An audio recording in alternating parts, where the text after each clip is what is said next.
नमस्कार, न्यूज 360 में आप सभी का स्वागत है। मैं हूं बरखा बली। देश की सियासत में बीते दिनों दो बयान सबसे ज्यादा सुर्खियों में हैं। एक गृह मंत्री अमित शाह का और दूसरा कांग्रेस के वरिष्ठ नेता दिग्विजय सिंह का।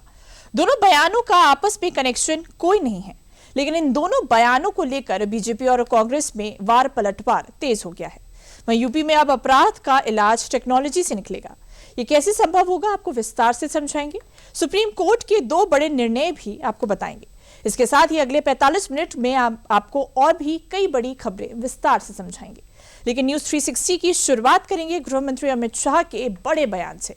गृह मंत्री ने होने वाले चुनाव के लिए कांग्रेस की बड़ी भविष्यवाणी कर दी है। देखिए रिपोर्ट। राहुल बाबा अभी हजी तमे थाकी ना जाओ हारथी।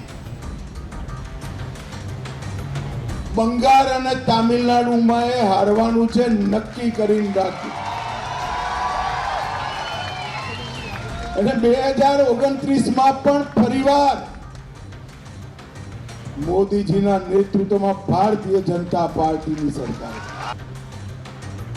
कांग्रेस की ऐसी भविष्यवाणी शायद आपने अभी तक कहीं भी नहीं सुनी होगी, लेकिन यहाँ सुनिए भी और समझिए भी। तड़कता भड़कता गृह मंत्री अमित शाह का ये बयान दरअसल कांग्रेस के सियासी पहचान पर वो सवालिया निशान है जो उसे सत्ता से दूर ले गया। चेहरे पर मुस्कान और बयानों में आंकड़ा लिए गृह मंत्री ने रविवार को कांग्रेस के सियासी सफर की ऐसी भविष्यवाणी कर दी जिससे कांग्रेस तिलमिला गई। लेकिन एक सच ये भी है कि सियासत तिलमिलाहट से नहीं, सियासतदार के रवैये और समीकरण को साधने से चलती है। इसलिए जब गृह मंत्री ने कांग्रेस की भविष्यवाणी की तो इसके पीछे कांग्रेस का रवैया बताते हुए इसके कारण भी सामने रखे। राहुल बाबा अभी हजी तमे थाकी ना जाओ हारथी। બંગાળ અને તામિલનાડુમાં હારવાનું છે નક્કી કરીને રાખ્યું અને 2029માં પણ ફરીવાર મોદીજીના નેતૃત્વમાં ભારતીય જનતા પાર્ટીની સરકાર બની। એનું કારણ અમારી પાર્ટીના જે સિદ્ધાંતો જેની સાથે જનતા જોડાયેલી છે।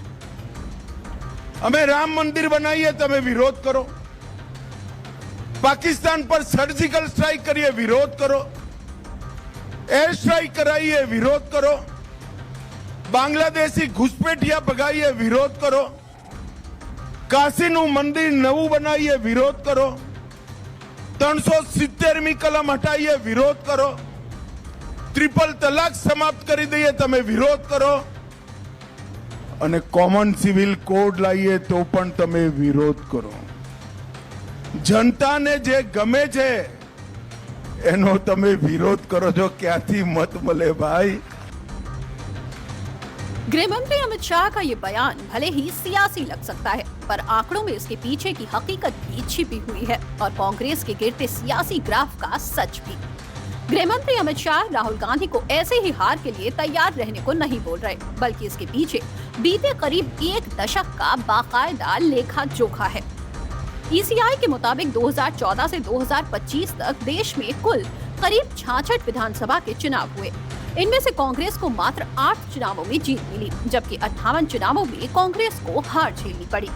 यहाँ हार का मतलब बहुमत न मिलना या गठबंधन नेतृत्व न करना है और इस तरह कांग्रेस का वोट शेयर औसत मात्र 19% रहा। यही नहीं, इन 11 सालों में कांग्रेस लोकसभा के भी 3 चुनाव हार चुकी है। जवान, किसान, पहलवान और संविधान जैसे प्रमुख मुद्दों के दम पर राहुल गांधी चुनावी प्रचारों में जलेबी चखते नजर आते हैं, लेकिन स्वाद बीजेपी को आता है, चाहे वो महाराष्ट्र हो, हरियाणा हो या फिर अभी हाल ही में हुए बिहार के चुनाव हो। हर जगह कांग्रेस को सिर्फ हार का सामना करना पड़ा है और ये सिलसिला हाल फिलहाल का नहीं, बल्कि 2014 में जब केंद्र में मोदी सरकार आई तब से ही चलता आ रहा है। 8 विधानसभा चुनाव हुए, कांग्रेस 1 जीती, 7 हारी। 2 विधानसभा चुनाव हुए, कांग्रेस दोनों हारी। 5 विधानसभा चुनाव हुए, कांग्रेस 5 हारी। 7 विधानसभा चुनाव हुए, कांग्रेस 1 जीती, 6 हारी। 5 विधानसभा चुनाव हुए, कांग्रेस 3 जीती, 2 हारी। 6 विधानसभा चुनाव हुए, कांग्रेस सारे हारी। 2 विधानसभा चुनाव हुए, कांग्रेस दोनों हारी। 5 विधानसभा चुनाव हुए, कांग्रेस पांचों हारी। 9 विधानसभा चुनाव हुए, कांग्रेस 2 जीती, 7 हारी। 8 विधानसभा चुनाव हुए, कांग्रेस 8 हार गई। 2 विधानसभा चुनाव हुए, कांग्रेस दोनों हारी। इन चुनावों में बीजेपी की लहर कांग्रेस पर कहर बनकर टूटी और यही कारण है कि पिछले 11 सालों में कांग्रेस मात्र 8 चुनाव ही जीत पाई है और इसीलिए गृह मंत्री अमित शाह ने राहुल गांधी के सामने आने वाले चुनावों के लिए पहले से ही चुनौती रख दी है। हालांकि कांग्रेस की तरफ से जब इस पर प्रतिक्रिया आई तो वो भी इतिहास की बात दोहराती हुई दिखाई दी, जबकि एनडीए का खेमा 2029 के लिए अभी से ही जीत की हुंकार भर रहा है। कांग्रेस पार्टी को ये सीख दे रहे हैं जिसका 1885 से लेकर के 1947 का ही इतिहास अगर वो पढ़ लेंगे तो सेक्रीफाइस आफ्टर सेक्रीफाइस, जमीन जायदाद शरीर मन तन धन सब कुछ निछावर किया। तो हम इस देश का जो मुक्ति आंदोलन था, जो अंग्रेजों के खिलाफ आंदोलन था, ब्रिटिश साम्राज्य के खिलाफ, उसमें कांग्रेसियों ने प्राणों की आहुति दी है। तो हम तो लंबा समय लेकर के चलते। अभी तो हालात 2014 से ऐसा लग रहा है 24 में हल्का सा नीचे आए और फिर एकदम फिर ऊपर सारा, जो हरियाणा हो, महाराष्ट्र हो, राजस्थान हो, मध्य प्रदेश हो, पूरे देश में फिर अब ताजा बिहार, हर जगह सो कॉल्ड इंडिया गठबंधन आपस में टूट रहा, बिट रहा, लड़ रहा है आपस में और एनडीए हर जगह जीतते जा रहे हैं। इसी तरह 2029 भी जीतेंगे।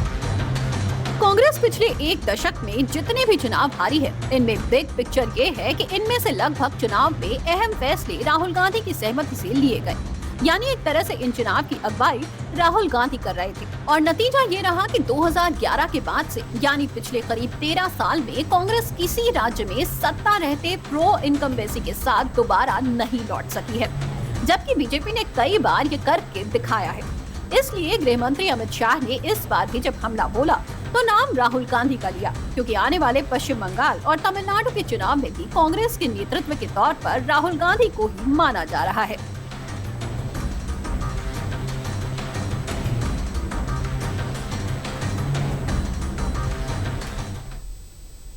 अब आपको वो खबर दिखाते हैं जिसने कांग्रेस पार्टी में खलबली मचा दी है। दरअसल कांग्रेस सांसद दिग्विजय सिंह के एक पोस्ट से पार्टी में घमासान तेज हो गया है और विचारधारा की लड़ाई छिड़ चुकी है। क्या है वो पोस्ट और क्यों कांग्रेस पार्टी दिग्विजय सिंह के खिलाफ बयान दे रही है, इस पर एक रिपोर्ट देख लेते हैं। आरएसएस एक नफरत वाला संगठन है, नफरत फैलाती है, नफरत का ब्रीड करती है, नफरत का प्रोपेगेंडा करती है। चलिए मनकम टैगोर साहब, बोलने से पहले 10 बार सोचा करिए, बाद में मानहानि का मुकदमा झेलना पड़ता है। ये सब टुकड़े टुकड़े में आ चुकी है। वैसे भी कांग्रेस A to Z ये टुकड़े टुकड़े होकर ही बनी है। मध्य प्रदेश के पूर्व मुख्यमंत्री और राज्यसभा सांसद दिग्विजय सिंह के एक पोस्ट ने कांग्रेस के भीतर ऐसी खलबली मचा दी है कि सवाल अब बयान का नहीं रह गया है, सवाल निष्ठा का बन गया है, विचारधारा का बन गया है। जिस नेता को कभी आरएसएस विरोध की पहचान कहा जाता था, आज वही नेता संगठन की ताकत की मिसाल दे रहा है। यानी दिग्विजय सिंह के एक पोस्ट ने कांग्रेस की उस असहजता को एक बार फिर दुनिया के सामने रख दिया है, जिसे लेकर कांग्रेस पार्टी के भीतर विरोध की आग धधक उठी है। नफरत का संगठन है आरएसएस। आरएसएस नफरत से बड़ा बना हुआ संगठन है। वो नफरत फैलाती है, ऑर्गेनाइज तरीके से फैलाती है नफरत। उससे सीखने के लिए कुछ नहीं है। ये आप अलकायदा के साथ कोई सीख सकते हैं क्या? वो संगठन, अलकायदा एक नफरत का संगठन है, लोग दूसरों को ऊपर नफरत करती है। उस संगठन से क्या सीखने के लिए? सीखना है ना, अच्छे लोगों से सीखो। इतना बड़ा 140 ईयर्स का कांग्रेस है। इस कांग्रेस ने सिर्फ 4-5 लोगों ने स्टार्ट किया था। कांग्रेस सिर्फ कमरे में चल रही थी। कांग्रेस लोगों का साथ लेके आ गया था महात्मा गांधी।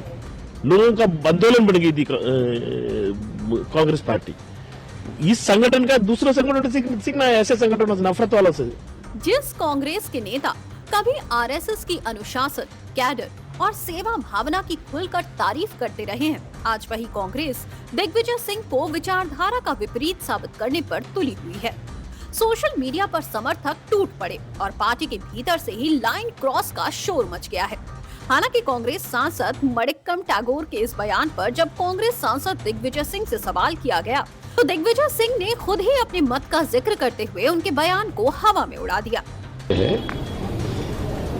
अपना अपना मत लोगों ने व्यक्त किया है, मुझे इस पर कुछ नहीं कहना। हैरानी की बात यह है कि कांग्रेस में आरएसएस की तारीफ करने वाले दिग्विजय सिंह अकेले नहीं हैं। इतिहास गवाह है कि पार्टी के कई बड़े चेहरों ने अलग अलग मौकों पर आरएसएस की संगठन क्षमता, अनुशासन और कैडर बेस की बात की है। लेकिन फर्क सिर्फ इतना है कि आज की कांग्रेस का मिजाज बदल चुका है और दिग्विजय सिंह का वक्त शायद गलत पड़ गया। अब आखिर दिग्विजय सिंह ने ऐसा क्या पोस्ट कर दिया जिसको लेकर कांग्रेस के भीतर खलबली मच गई, इसको जान लेते हैं। दरअसल दिग्विजय सिंह ने 27 दिसंबर को सोशल मीडिया प्लेटफॉर्म एक्स पर एक पुरानी तस्वीर साझा की थी। साझा करते हुए आरएसएस और बीजेपी के संगठनात्मक ढांचे की सराहना की थी। तस्वीर में नरेंद्र मोदी और लाल कृष्ण आडवाणी दिखाई दे रहे हैं। अपने पोस्ट में दिग्विजय सिंह ने लिखा कि ये बहुत ही प्रभावशाली तस्वीर है। किस प्रकार आरएसएस का जमीनी स्वयंसेवक और भाजपा का कार्यकर्ता नेताओं के चरणों में फर्श पर बैठकर प्रदेश का मुख्यमंत्री और देश का प्रधानमंत्री बना, ये संगठन की ताकत को दिखाता है। बस बात ही क्या थी, आरएसएस की तारीफ और वो भी कांग्रेस के इतने वरिष्ठ नेता के मुंह से।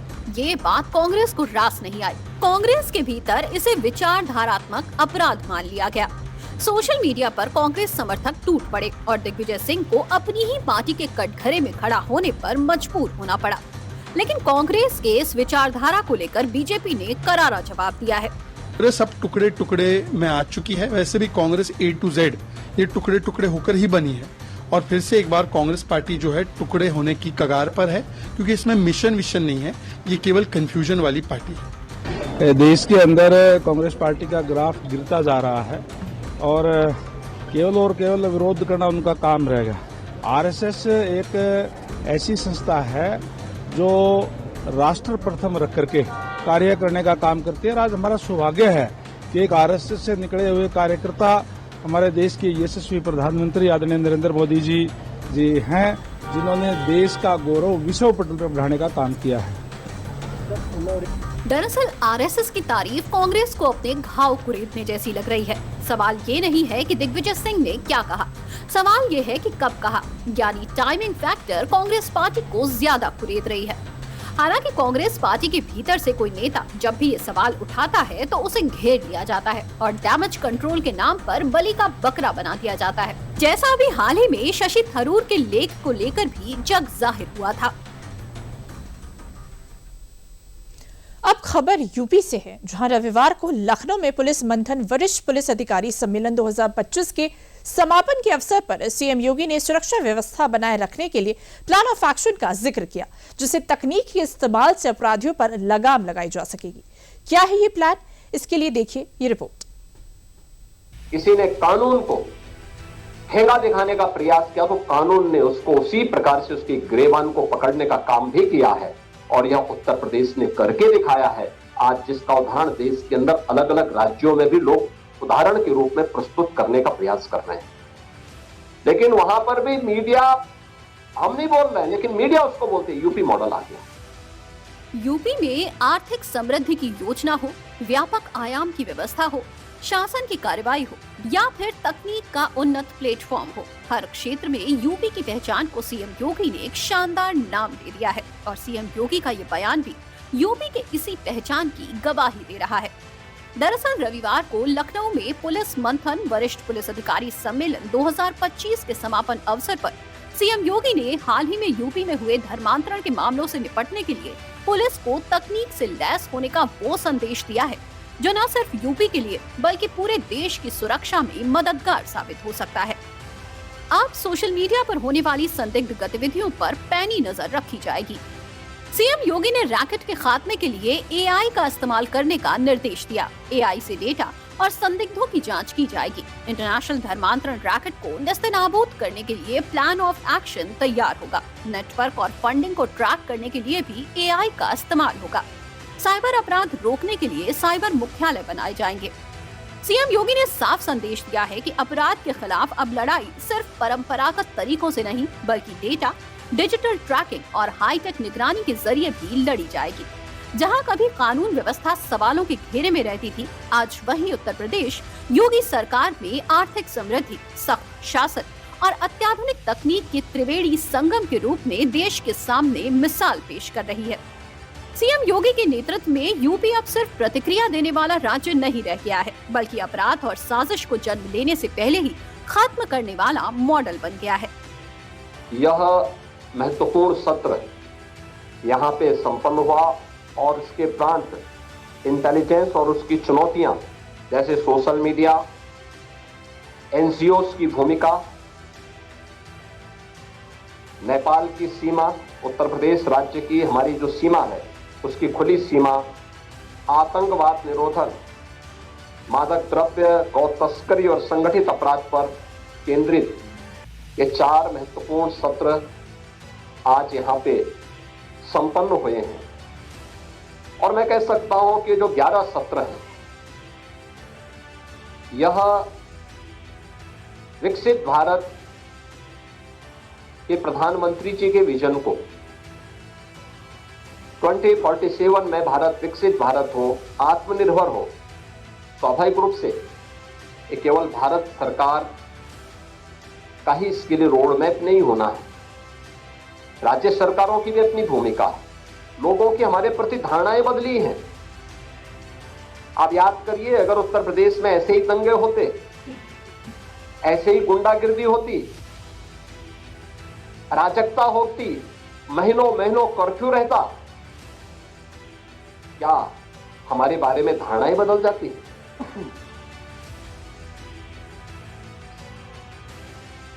हमने उस धारणा को बदलने के लिए प्रयास किए, आउट ऑफ बॉक्स सोचा,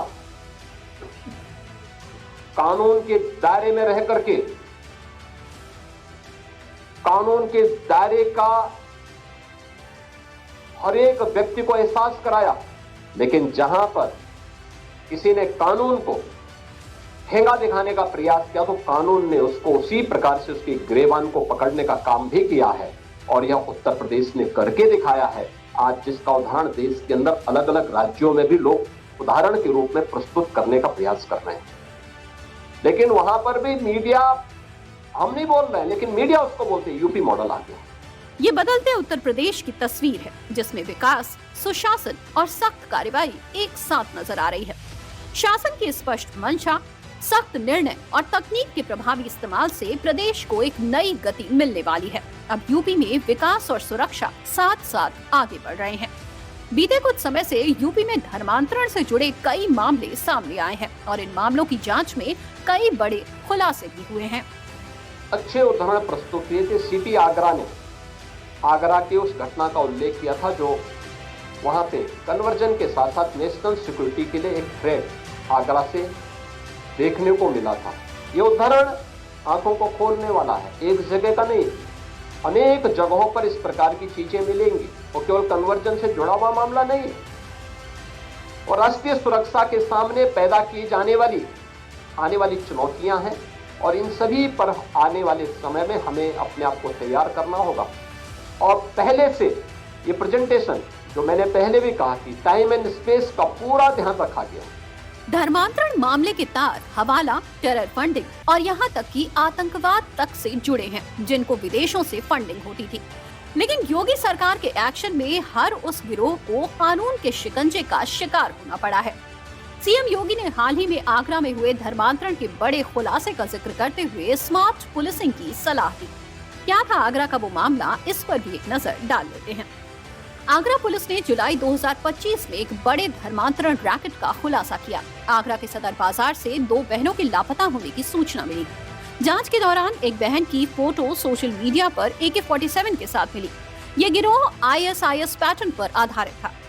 सोशल मीडिया और डार्क वेब के जरिए युवा लड़कियों को निशाना बनाता था। नौकरी का झांसा देकर लड़कियों को धर्मांतरण के लिए मजबूर किया जाता था। पुलिस ने ऑपरेशन अस्मिता के तहत देश के 6 राज्यों से लगभग 14 लोगों को गिरफ्तार किया। गिरोह के मास्टरमाइंड अब्दुल रहमान को भी गिरफ्तार किया गया। जांच में पाकिस्तान समेत कई देशों से फंडिंग के प्रमाण भी खोजे गए। सुरक्षा को लेकर सीएम योगी का रुख एकदम साफ है कि सरकार अब किसी भी तरह के आतंकी नेटवर्क, नशे के कारोबार, संगठित अपराध और धर्मांतरण रैकेट को बर्दाश्त नहीं करेगी। सीएम योगी का एआई के इस्तेमाल का निर्देश इस बात का संकेत है कि यूपी अब भविष्य की चुनौतियों के लिए आज से ही तैयारी कर रहा है। योगी सरकार में यूपी में माफिया नेटवर्क का टूटना, गैंगस्टर एक्ट के तहत कार्रवाई करना, अवैध संपत्तियों की जब्ती और संगठित अपराध पर करारी चोट पहले से ही योगी सरकार के एक्शन प्लान का ट्रेलर माना जाता है। लेकिन अब उसी एक्शन में तकनीक की एंट्री अपराधियों के लिए कितनी महंगी पड़ सकती है, इस पर एक नजर डाल लेते हैं। धर्मांतरण विधेयक में 20 साल की सजा का प्रावधान है। धर्म परिवर्तन के खिलाफ कोई भी शिकायत कर सकता है। गैर जमानती अपराध की श्रेणी में धर्म परिवर्तन का मामला है। मामले की सुनवाई सेशन कोर्ट से नीचे की अदालत नहीं करेगी। आरोपी की जमानत पर बिना अभियोजन पक्ष को सुने फैसला नहीं किया जाएगा। विधेयक में 5 लाख तक के जुर्माने का प्रावधान है। जुर्माने की राशि पीड़ित को दी जाएगी। योजनाएं जमीन पर उतर रही हैं, अपराध जमीन के नीचे जा रहे हैं और शासन अब सिर्फ प्रतिक्रिया नहीं, पूर्व तैयारी का नाम बन चुका है। एक और जहां यूपी में निवेश, इंफ्रास्ट्रक्चर, एक्सप्रेसवे, औद्योगिक गलियारे और रोजगार के नए अवसर पैदा हुए हैं, तो वहीं दूसरी ओर अपराधियों, माफियाओं और संगठित नेटवर्क के खिलाफ जीरो टॉलरेंस की नीति से यूपी की पहचान देश भर में एक नया आयाम पेश करती है। अब एक नजर डाल लेते हैं यूपी में हुए धर्मांतरण के मामलों पर भी, जिसको योगी सरकार की कार्रवाई में अंजाम तक पहुंचाया गया। जुलाई 2025 में सामने आया बलरामपुर से अवैध धर्मांतरण का मामला। जमालुद्दीन और छांगुर बाबा के अवैध धर्मांतरण रैकेट का खुलासा हुआ था। ईडी और एटीएस ने लगभग 106 करोड़ की विदेशी फंडिंग पकड़ी थी। धर्मांतरण के लिए एक रेट कार्ड तय किया जाता था। ब्राह्मण, सिख या क्षत्रिय महिलाओं के धर्मांतरण के लिए 15-16 लाख में डील होती थी। ओबीसी के लिए 10 से 12 लाख और अन्य के लिए 8 से 10 लाख का इनाम निर्धारित था। छांगुर बाबा जाकिर नाइक जैसे कट्टरपंथियों की वीडियो दिखाकर ट्रेनिंग देता था। केजीएमयू लव जिहाद मामले में दर्ज एफआईआर में बड़ा खुलासा हुआ। पीड़िता के पिता ने एफआईआर में बड़े खुलासे किए। आरोपी डॉक्टर रमीज मलिक ने लगातार धर्मांतरण के लिए दबाव बनाया। पीड़िता की वीडियो वायरल करने की धमकी देकर शारीरिक शोषण का आरोप लगाया। योगी सरकार ने आरोपी के खिलाफ कार्रवाई की। धर्मांतरण हो या कोई भी आपराधिक योजना, सीएम योगी ने वरिष्ठ पुलिस अधिकारियों को साफ निर्देश दिया है कि सोशल मीडिया पर कड़ी नजर रखी जाए, साइबर अपराध को शुरुआती स्तर पर ही कुचल दिया जाए और देश विरोधी एजेंडे को डिजिटल दुनिया में ही दम तोड़ने पर मजबूर कर दिया जाए। प्रदेश में सुरक्षा के लिए योगी सरकार का संदेश बिल्कुल साफ है कि अब अपराधियों पर लगाम सिर्फ लाठी डंडे से नहीं, बल्कि एल्गोरिदम और आर्टिफिशियल इंटेलिजेंस से भी लगाई जाएगी। अब आते हैं आज सुप्रीम कोर्ट की तरफ से दिए एक बड़े फैसले पर। उन्नाव रेप केस में दोषी पूर्व विधायक कुलदीप सिंह सेंगर को बड़ी राहत देने वाले दिल्ली हाई कोर्ट के फैसले पर सुप्रीम कोर्ट ने फिलहाल रोक लगा दी है। सीबीआई की चुनौती पर सुनवाई करते हुए शीर्ष अदालत ने साफ किया कि सेंगर की रिहाई नहीं होगी और जमानत पर अंतिम फैसला बाद में लिया जाएगा। सुप्रीम कोर्ट के इस अहम आदेश से पीड़ित पक्ष को बड़ी राहत मिली है। देखिए रिपोर्ट। पूरे देश की संवेदना सुनी सुप्रीम कोर्ट और अभी उस ऑर्डर पे स्टे लग गया है और सुप्रीम कोर्ट सख्त आवाज में ये मतलब आदेश दे दिया है निचली कोर्टों में कि अभी किसी भी मामले में उस अपराधी को जेल से बाहर नहीं निकाला जाएगा। उन्नाव रेप केस से जुड़े मामले में सजायाफ्ता पूर्व विधायक कुलदीप सिंह सेंगर पर एक बार फिर कानून का शिकंजा कसता दिख रहा है। बीते 23 दिसंबर 2025 को दिल्ली हाई कोर्ट ने कुलदीप सिंह सेंगर को जो बड़ी राहत देते हुए उनकी उम्र कैद की सजा को सस्पेंड कर जमानत को हरी झंडी दी थी, अब उस पर सोमवार को सुप्रीम कोर्ट ने रोक लगा दी है। आइए जान लेते हैं सुप्रीम कोर्ट ने इस फैसले पर रोक लगाते हुए क्या आदेश दिया है। सुप्रीम कोर्ट ने सजायाफ्ता पूर्व विधायक कुलदीप सेंगर को राहत देने वाले दिल्ली हाई कोर्ट के फैसले पर रोक लगाई। सेंगर को दिल्ली हाई कोर्ट ने 23 दिसंबर को जमानत दी थी। सीबीआई ने दिल्ली हाई कोर्ट के फैसले को सुप्रीम कोर्ट में चुनौती दी थी।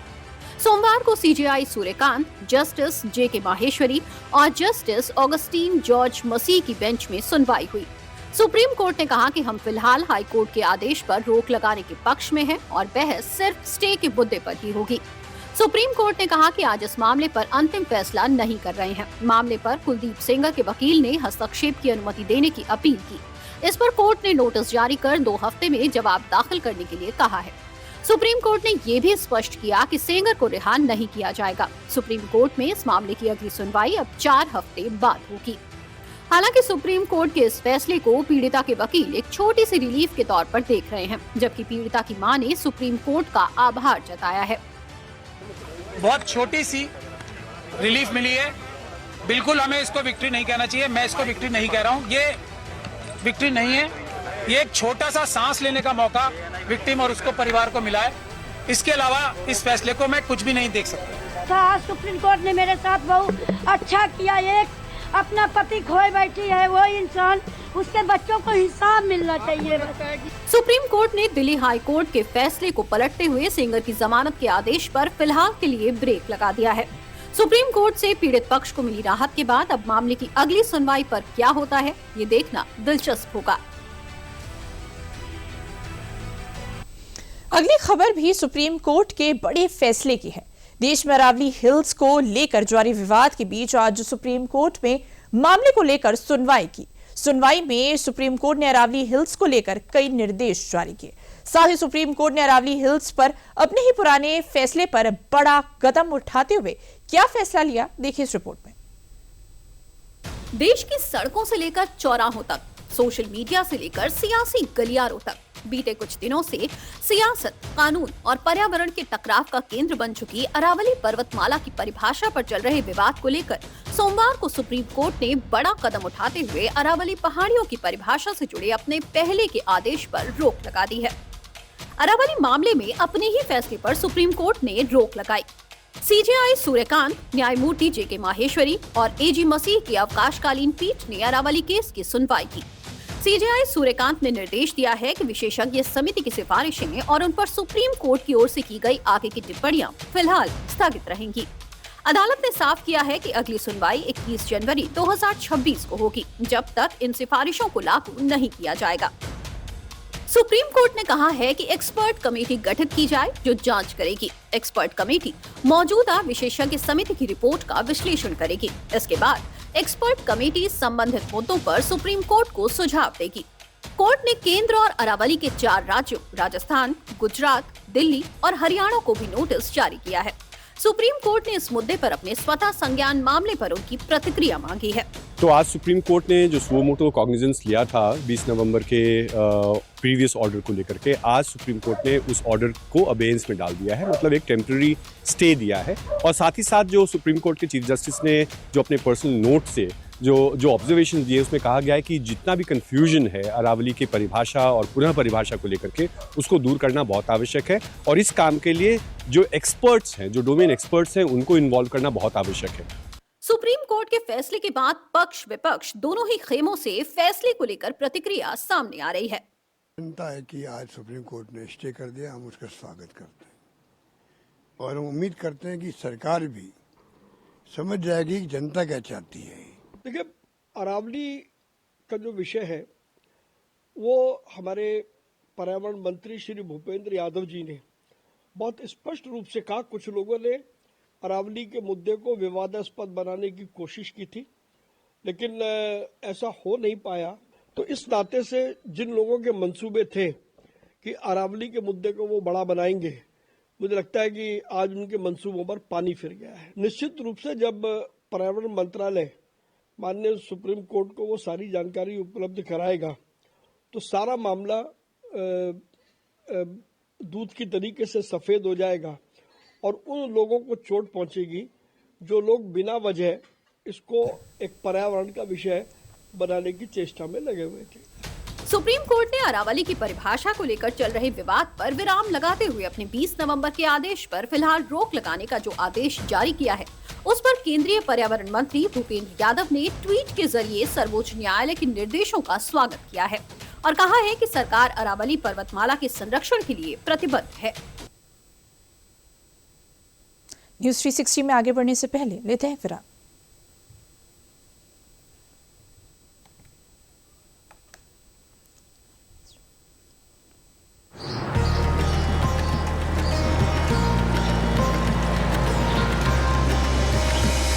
माघ मेले की भव्यता और पवित्रता का एक बार फिर विश्व देखेगा नया स्वरूप। करोड़ों श्रद्धालुओं के लिए परंपराएं वही और सुविधाएं नई, जहां पग पग पर आस्था और दिव्यता की मिलेगी अनुभूति। जब संगम की रेती पर संत महात्माओं की होगी उपस्थिति, 6 पावन पर्व स्नानों में अखाड़ों के संतों का समागम, पूरे विश्व में माघ मेले की महानता का होगा वर्णन।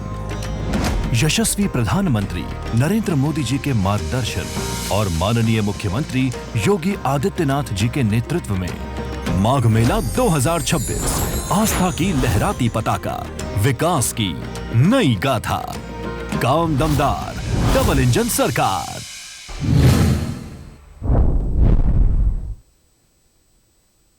न्यूज 360 में अब खबर ग्रामीण इलाकों में रोजगार की गारंटी देने वाले नए कानून विकसित भारत गारंटी फॉर रोजगार एंड आजीविका मिशन यानी कि वीबीजी रामजी से जुड़ी है।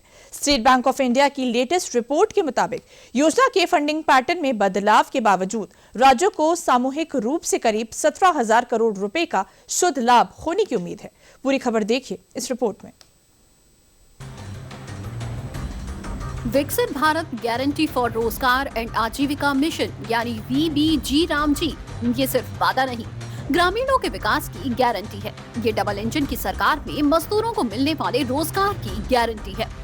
वीबीजी रामजी से देश की ग्रामीण अर्थव्यवस्था को नई रफ्तार मिलेगी। भारत सरकार ने हाल ही में संसद के शीतकालीन सत्र के दौरान दोनों सदनों से वीबीजी रामजी बिल 2025 को पास कर ग्रामीण रोजगार और आजीविका को लेकर बड़ा कदम उठाया था, जिसको लेकर सोमवार को स्टेट बैंक ऑफ इंडिया ने अपनी लेटेस्ट रिपोर्ट पेश की है, जिसमें राज्यों को करोड़ों रुपए के लाभ होने की उम्मीद है। वीबीजी रामजी कानून को लेकर सबसे बड़ी बहस इसके फंडिंग स्ट्रक्चर पर थी।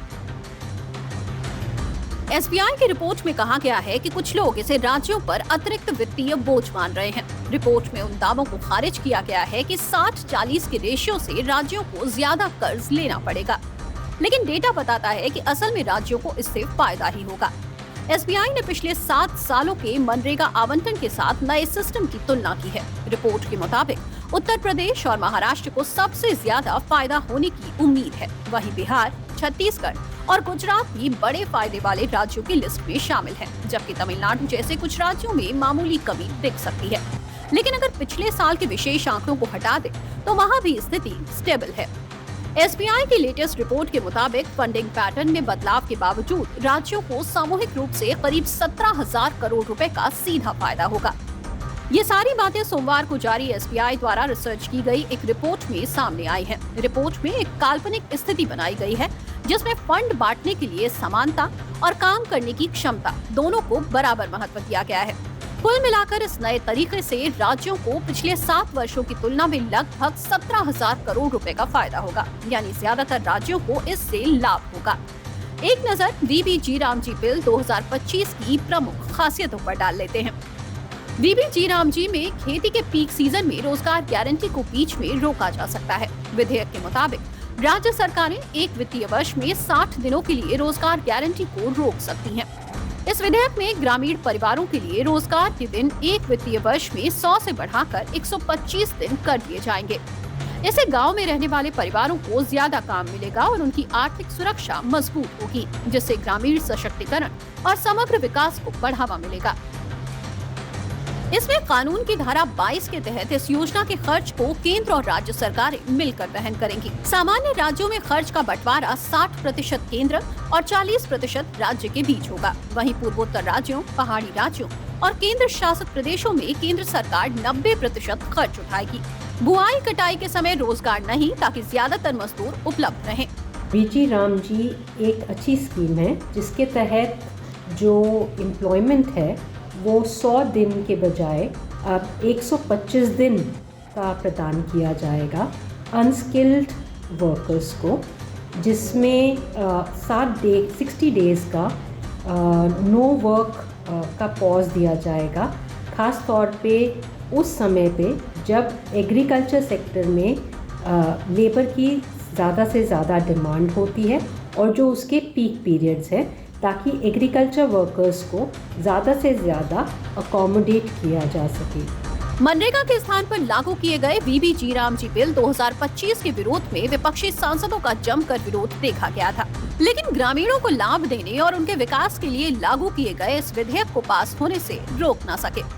ये बिल डबल इंजन की सरकार में ग्रामीणों के लिए मील का पत्थर साबित होने वाला है, जिसको लेकर केंद्रीय कृषि एवं किसान कल्याण मंत्री शिवराज सिंह चौहान ने किसानों से इस विधेयक का ज्यादा से ज्यादा लाभ लेने को कहा और किसानों के साथ खड़े रहने का आह्वान भी किया। 1,51,000 करोड़ रुपए में से 13,000 करोड़ से ज्यादा ये हमारे रोजगार सहायक हो, मैट हो, टेक्निकल स्टाफ हो, उसकी तनख्वाह के लिए भी रहेंगे ताकि उनको भी कोई कभी ना आए। तो आपसे मैं पूछना चाहता हूं, कांग्रेस विरोध कर रही है, छाती पीट रही है, नाम बदल दिया, नाम बदल दिया। मोदी जी को अब जिस भाषा का प्रयोग करते हैं कई बार तो शर्म आती है। अब उन्हें तो कुछ किया नहीं, उनकी योजना तो भ्रष्टाचार की बलि चढ़ी। मोदी जी ने अच्छा काम किया तो उसका विरोध कर रहे हैं। बताओ मेरे बहनों भाइयों, ये योजना अच्छी है कि नहीं? अरे आपसे पूछूंगा, जोर से बताओ, अच्छी है कि नहीं? अच्छी है तो इस योजना के साथ प्रधानमंत्री जी के साथ खड़े हो, वचन देते हुए कि खेती किसानी के लिए, बहनों के कल्याण के लिए, गांव के विकास के लिए, गरीबों के उत्थान के लिए जब भी जरूरत पड़ेगी मामा आपके साथ खड़ा रहेगा, कदम से कदम मिला के, कंधे से कंधा मिलाकर। इस विधेयक के पास होने के बाद जहां मनरेगा में आजीविका सुरक्षा बढ़ाने पर ध्यान केंद्रित था, वहीं नए विधेयक में कहा गया है कि इसका मकसद समृद्ध और लचीले ग्रामीण भारत के लिए सशक्तिकरण, विकास, तालमेल और संतृप्ति को बढ़ावा देने पर है। इस अधिनियम ने 20 साल पुराने महात्मा गांधी राष्ट्रीय ग्रामीण रोजगार गारंटी अधिनियम 2005 का स्थान लिया है। अब मनरेगा योजना को भी तफसील से समझते हैं। मनरेगा को कांग्रेस अपने समय की सबसे महत्वपूर्ण और ग्रामीणों का जीवन बदलने वाली योजना मानती है।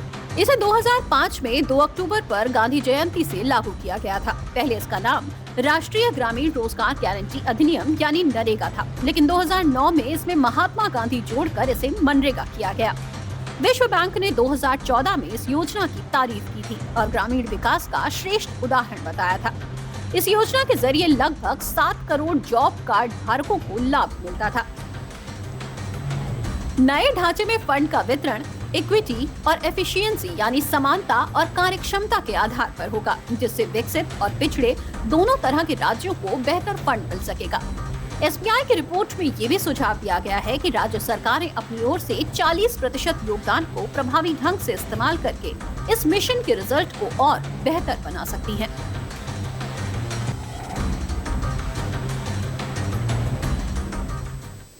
अगली खबर उत्तराखंड से है, जहां देहरादून में त्रिपुरा के रहने वाले एमबीए छात्र एंजल चकमा की हत्या को लेकर गुस्सा बढ़ता जा रहा है। मुख्यमंत्री पुष्कर सिंह धामी ने इस घटना पर गहरा शोक व्यक्त किया और एंजल के पिता से फोन पर बात कर उन्हें दोषियों को कड़ी सजा दिलाने का भरोसा दिलाया। देखिए रिपोर्ट। देहरादून में पढ़ाई के सपने को लेकर आए त्रिपुरा के लाल एंजल चकमा की मौत ने पूरे देश को झकझोर कर रख दिया है। एंजल चकमा की मौत के बाद पूरे राज्य में आक्रोश है। लोगों ने देर रात सड़कों पर न्याय के लिए कैंडल मार्च निकाला, जिसके बाद उत्तराखंड सरकार अब इस पूरे मामले को लेकर सख्त होती दिख रही है और इस मामले में अब तक 5 आरोपियों को पकड़ा जा चुका है। उत्तराखंड के सीएम पुष्कर सिंह धामी ने खुद इस मामले को संज्ञान में लेते हुए आरोपियों पर सख्त कार्रवाई के निर्देश दिए हैं और मृतक के घर पर फोन से बात भी की है। हाँ, गुड मॉर्निंग चकमा जी, कैसे हैं आप? तरुण जी बहुत हमारा एक्चुअली में बहुत ही दुखद घटना हुआ। हम बहुत दुखी हैं इससे और इस पर हमने बहुत सख्त कार्रवाई के लिए कहा है यहाँ पर, है ना। और 4-5 लोग जो भी इसमें थे बदमाश, 5 गिरफ्तार कर लिए गए हैं, जो भी इस घटना में जिन्होंने भी अपराध में किया है। और एक कोई नेपाल का था, शायद वो नेपाल भागा हुआ है, कहाँ है, तो उसके ऊपर इनाम यहाँ घोषित हमने कर दिया है और उसको पकड़ने के लिए भी टीम वहाँ पर भेज दी गई है। तो सब हो ही जाएगा, लेकिन बहुत दुखद है और हम बहुत दुखी हैं, मतलब सच में बहुत कष्ट है हमको। और मैं समझ सकता हूँ आपका बहुत कष्ट है, परिवार में बहुत कष्ट है और थोड़ा सा हिम्मत करिए। और क्या कहें, बहुत आपके लिए, एक पिता के लिए इससे ज़्यादा कष्ट और क्या हो सकता है ना। माता पिता के लिए आपके परिवार में बहुत कष्ट, बहुत दुख है, बहुत अनहोनी है।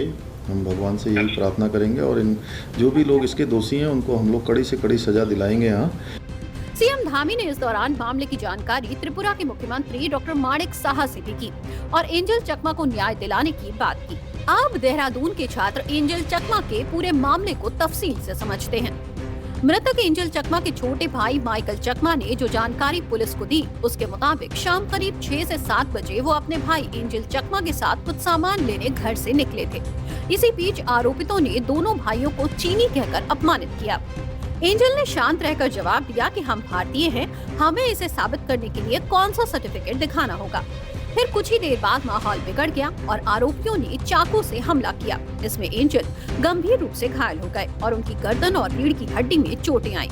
इस हमले में माइकल भी घायल हुआ और उसकी हालत गंभीर बताई जा रही है। हमले के बाद एंजल और माइकल दोनों गंभीर हालत में ग्राफिक एरा अस्पताल पहुंचे। माइकल के सिर में हल्की चोट थी, लेकिन एंजल को आईसीयू में भर्ती कर दिया गया। कई हफ्तों तक जिंदगी और मौत से जूझते हुए अंत में एंजल चकमा मौत हो गई। पुलिस ने भी बताया कि एक आरोपी अभी फरार है, जिसकी गिरफ्तारी के लिए लगातार दबिश दी जा रही है। फरार आरोपी की गिरफ्तारी के लिए पुलिस ने 25,000 रुपए का इनाम घोषित किया है।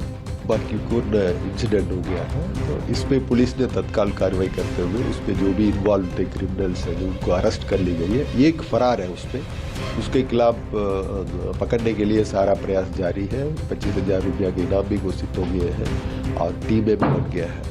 और ये भी मुझे बताना है कि माननीय मुख्यमंत्री जी का निर्देश है सभी डिस्ट्रिक्ट एसपीज को है कि जो भी पूर्वोत्तर राज्य के हमारे यहाँ पे रह रहे हैं या काम कर रहे हैं या पढ़ाई कर रहे हैं, उनका सुरक्षा व्यवस्था को पूर्ण रूप से देख लिया जाए। दोबारा एक बार अलर्ट कराया जाएगा और जो भी ऐसे क्रिमिनल्स हैं, जो भी कानून का अपराध से लेके कानून व्यवस्था को बिगाड़ते हैं, क्रिमिनल की एक्टिविटी करते हैं, उनके खिलाफ सख्त कार्रवाई करने के लिए निर्देश दिए गए। आरोपी की तलाश में पुलिस की एक विशेष टीम भी बनाई गई है, जिसे नेपाल भेजा गया है। इसके अलावा पुलिस लगातार संभावित ठिकानों पर छापेमारी कर रही है। अब एक नजर कौन था एंजल चकमा, उस पर डालते हैं। 24 वर्षीय एंजल चकमा त्रिपुरा के उनाकोटी जिले के नंदा नगर का रहने वाला था। वो उत्तराखंड के देहरादून जिले के एक कॉलेज से MBA की पढ़ाई कर रहा था। बताया जा रहा है कि उनके साथ उनके भाई माइकल चकमा भी एक अन्य कॉलेज में पढ़ते थे। दोनों भाई देहरादून के थाना प्रेमनगर में नंदा की चौकी के पास रहते थे। गिरफ्तार किए गए आरोपियों में 2 नाबालिग भी शामिल हैं, जिन्हें बाल सुधार गृह भेजा गया है। पुलिस ने बताया कि एक और आरोपी वांटेड है, वो मूल रूप से नेपाल का रहने वाला है। फिलहाल पुलिस इस आरोपी की तलाश करने में जुटी हुई है। अगली खबर अयोध्या से है। अयोध्या में प्राण प्रतिष्ठा के 2 साल पूरे होने के अवसर पर 5 दिवसीय भव्य कार्यक्रम आयोजित कराया जा रहा है, जिसका आगाज आज से हुआ। प्राण प्रतिष्ठा की दूसरी वर्षगांठ का आयोजन 31 दिसंबर को होगा, जिसके लिए क्या कुछ तैयारियां की गई हैं, देखिए इस रिपोर्ट में।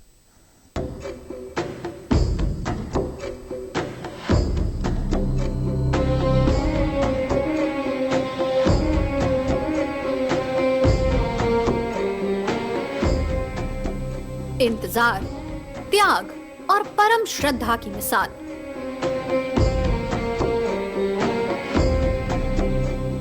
प्राण प्रतिष्ठा की वर्षगांठ का दूसरा साल। एक बार फिर अयोध्या नगरी में धूम है। धूम प्राण प्रतिष्ठा की दूसरी वर्षगांठ की। धूम वर्षगांठ के मौके पर अयोध्या नगरी में मनाए जा रहे 5 दिवसीय भव्य कार्यक्रम की। साल 2025 के आखिरी दिन 31 दिसंबर को अयोध्या में बने भव्य दिव्य राम मंदिर में प्राण प्रतिष्ठा की दूसरी वर्षगांठ श्रद्धा, भव्यता और धार्मिक उल्लास के साथ मनाई जाएगी। दूसरी वर्षगांठ के अवसर पर अभी से अयोध्या में भक्तों का तांता लगने लगा है। अयोध्या में दूसरी वर्षगांठ के अवसर पर पूरी उमंग और जोश के साथ 5 दिवसीय कार्यक्रमों का आयोजन कराया जा रहा है, जिसका भव्य आगाज सोमवार से हुआ। 29 दिसंबर 2025 से 2 जनवरी 2026 तक चलने वाले उत्सव के दौरान क्या कुछ होगा, इस पर भी नजर डाल लेते हैं। ट्रस्ट की मीडिया टीम तो न्यूज़ 360 में अभी के लिए बस इतना ही। मुझे दीजिए इजाजत। नमस्कार।